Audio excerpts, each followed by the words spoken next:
دايرين نقول في النهار ده لكل شعب جنوب السودان. بنقول إنه لا زال الحركة الشعبية في المعارضة في مناطق بتاع اللونوير في تقدم. دايرين نؤكد تماما إنه الحرب داير في هذه المناطق بتاع اللونوير، في أورور وفي مناطق بتاعت نيرول، دون يفرس البيامات. الحركة الشعبية في المعارضة في تقدم، يعني طرد العدو في يوي، وفي فتاي وفي فول شول وفي نيوكور، وفي فول شروق، وفي فدين. حاجات ده ما فوق حركة شعبية بتاعت سلفكير، ولا ما فيه رجيم الوسخان بتاعت سلفكير، لأنه الرجيم ده شغال عمل بتاع النظام بتاع توروبورو ولا دارفور، او جنجويد. عشان كده لافين بعربات بتاعهم بيجروا هنا وبعد ذاك يقعدوا هنا بيقولوا سيطرنا المحل، بيفتحوا لهم المحل بيجروا بجاي. دايرين نؤكد بس تماما انه الماشي يحصل انتوا شايفين سلا ولون ده، ده الضربة بتاع الملكال لما كان ضربه في رقبته. اللي بيحصل في مناطق بتاع اللودة مش بيضربوا رقبته، الدور ده لو هو ما عمل حسابه، انا خايف اراضي بتاع اللودة بيشيلوا برا. ثانيا ده نؤكد لدولة بتاع جنوب السودان، انه اذا كان في حكومة زي الناس اللي قاعدين يقولوا قال سلفكير حقه حكومة، حكومة بيقذف بطيران داخل الدولة وبيقذف في شعب بتاعه، ما بيسمع خيار بتاعت الشعب دياتو حكومة. إذا كان في حكومة زي ده انتوا شايفين الآن ده غصب الطايرة في مناطق بتاعت والقاك، شايفين الأرض يقلبوا كيف، وصابل رقبته مضروب، شايفوا رقبته كيف. دي ياتو حكومة.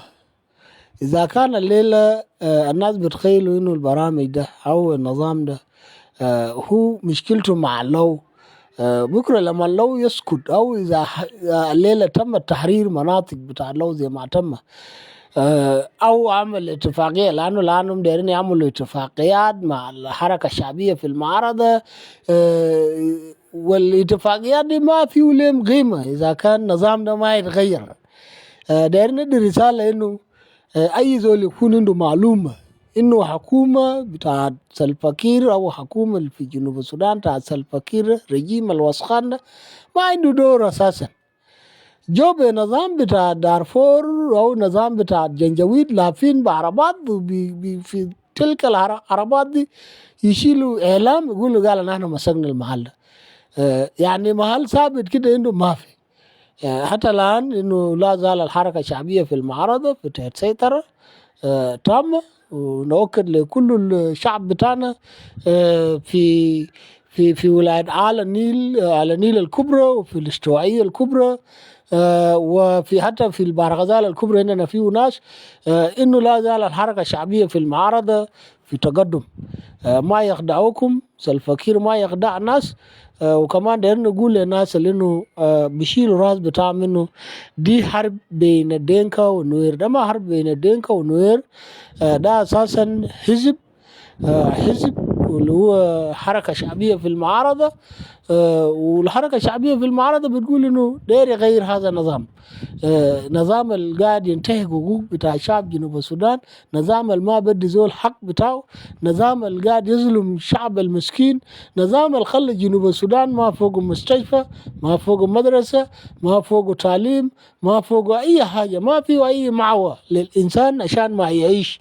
النظام ده خلينا نغيره، انه جنوب السودان يرجع دولة فيه بنسلم نفوسنا فوقه بمالة بشاكباج بوشيو بونابيو بكنينة بأبونا بأول. جنوب السودان لانجويج نحن نسلم نفوسنا في بلد فيه استقرار، فيه مساواة، بدل ما انه يكون بلد بتاع دعنات. سلفكير يدي قرار مع فونان بتاعه لانه يمشي يقذفه في داخل جنوب السودان. حتى جلابة حتى هو لما يقول قال هو قاعد في حركة شعبية في زمن 84. ده يعتو محل منطقة بتاعه ده لو كان عمر بشير عمل فوق غزب طيران كان ما لقى بحر غزال في بحر غزال. انه الكلام اللي هو قاعد يعمله ده حتى في الدولة بتاعت جنوب السودان، ودايرين ندي رسالة لأسرة بتاعه بالذات انه الكلام ده بيرجع لأسرة بتاعت سلفا كير.